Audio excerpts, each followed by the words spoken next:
এতদিন আপনারা দেখছেন আমার হাতের রান্না অনেক সময় অনেক ভুল ত্রুটি হয়েছে। এখন থেকে আর কোনো ভুল ত্রুটি হবে না। এখন থেকে অন্যরকম একটা নতুন রান্নার রেসিপি নিয়ে আসবে আপনাদের সাথে সবসময়। এখন আমার বোনের রান্না করবে, সেইটাই আপনাদের সাথে মজার মজার রান্নার ভিডিও শেয়ার করতে পারবো। তো আজকে যেহেতু রাত হয়ে গেছে রান্না বাড়া করতে, সেজন্য একটু ক্যামেরাটা ঘোলাঘোলা হয়েছে। আর ধুমার কারণে যেহেতু অনেক মানুষ একসাথে রান্না করে, সেজন্য ধুমার পরিমাণটা বেশি, সেজন্য ভিডিওটা একটু ঘোলাঘোলা দেখা যাইতেছে। হ্যালো এভরিওয়ান, কি অবস্থা? আশা করি সবাই ভালো আছেন, আমিও ভালো আছি। আজকে দুইটা রান্নার রেসিপি আপনাদের সাথে শেয়ার করব। আমার বোনের হাতের মজার মজার রান্না আপনাদের সাথে শেয়ার করব। অবশ্যই আপনাদের খেতে মন চাবে, যদি মুখে পানি চলে আসে আমার কোনো দোষ নেই। যদি খেতে মন চায় অবশ্যই আমার বাসায় চলে আসবেন, সবার জন্য দাওয়াত রইল। তো প্রথমে মুরগির মাংসটা বসিয়ে দেবে, চুলাটা জ্বালে কড়াইটা বসিয়ে নিচে নিয়ে পরিমাণ মতো তেল দিয়ে দিচ্ছে, পরিমাণ মতো পেঁয়াজ কুচি দিয়ে ব্রাউন কালার করে ভেজে নিচে নিয়ে এখন মাংসটা ভালো করে কষিয়ে নেবে। তার মাঝে আমার ভাগ্নি ভিডিও করছে, আউল জাউল করে এখান থেকে একটু করছে ওখান থেকে একটু করছে, ভালো করে স্পষ্ট বোঝা যায় না, ছোটো মানুষ তো সেজন্য। এটা আবার শুটকির তরকারি রান্না করতেছে। আমার বোনের হাতে শুটকির তরকারি অনেক ভালো হয়, যে কোনো তরকারি ওর হাতে অনেক প্রশংসার তরকারি। যা নিজের বোন বললে প্রশংসা বেশি করলেই কম হয়ে যাবে। যদি আপনারা খেতেন তাহলে বুঝতেন যে রান্নাটা কত লোভনীয় হয়, কত মজাদার হয়।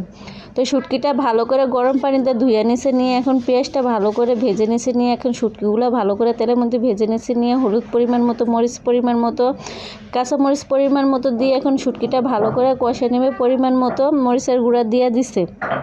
যেহেতু আমি রান্নার সময় বেশি একটা ওখানে আসলাম না, সেজন্য আমি দেখতে পারি না কোথায় থেকে কি রান্না হয়েছে না হয়েছে। যে লার্কি চুলা রান্না, তো সেজন্য ধুমার পরিমাণটা অনেক। আর যেহেতু এটা অনেক মানুষ একসাথে রান্না করে পাকের করে, সেজন্য ধুমার পরিমাণ, আগুনের পরিমাণ বেশি দেখা যাচ্ছে, মানুষের অনেক কথাবার্তা। সেজন্য কোনো ভিডিওর মধ্যে ভুল ত্রুটি হলে অবশ্যই ক্ষমা দৃষ্টিতে দেখবেন। এই জন্য দেখেন শুটকির তরকারিটা কত সুন্দর হয়েছে, লোভনীয় তরকারিটা হয়েছে, খেতে খুবই মজা হয়েছে। তো এখন থেকে আপনাদের সাথে নতুন নতুন ভিডিও শেয়ার করব, সবসময় আপনারা আমার সাথে থাকবেন। 2 দিন ধরে খুব ব্যস্ত আছিলাম, রুম পাল্টাইছি, নতুন বাসায় আসছি, সেজন্য আপনাদের সাথে ভিডিও শেয়ার করতে পারি না। জানি আমি নতুন অবস্থায় প্রতিদিন 2-3টা করে ভিডিও ছাড়া উচিত, আমি যেহেতু অ্যাক্টিভ থাকতে পারি না নতুন অবস্থায়, সেজন্য ফেসবুক আমার আস্তে আস্তে ভিউজ কমিয়ে দিতেছে, ফলোয়ার্সও কমিয়ে দিতেছে। আমি বুঝতেই পারতেছি, বুঝো তারপরে আমার কিছু করেন না। যেহেতু আমি একটা মানুষ, খুবই সমস্যা হয়ে যায়, মানে কোনো ক্যামেরাম্যান নাই, নিজেরটা নিজে ভিডিও করা লাগে। আর একটা স্ট্যান্ড আসলো মোবাইলের, আমার ভাইগনা মোবাইলের স্ট্যান্ডটা ভাঙে ফেলাইছে, সেজন্য মোবাইলের এখন আর ভালো করে সবসময় ভিডিও করতে পারি না।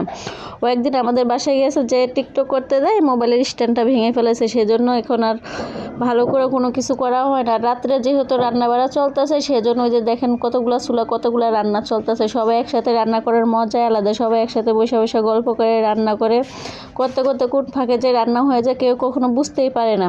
তাই যে দেখেন কথা বলতে বলতে শুটকির তরকারিটা কত সুন্দর লোভনীয় হয়ে গেছে। আজকে ভিডিওটা এই পর্যন্ত, এই নতুন আরেকটা ভিডিও নিয়ে চলে আসবে। আল্লাহ হাফেজ।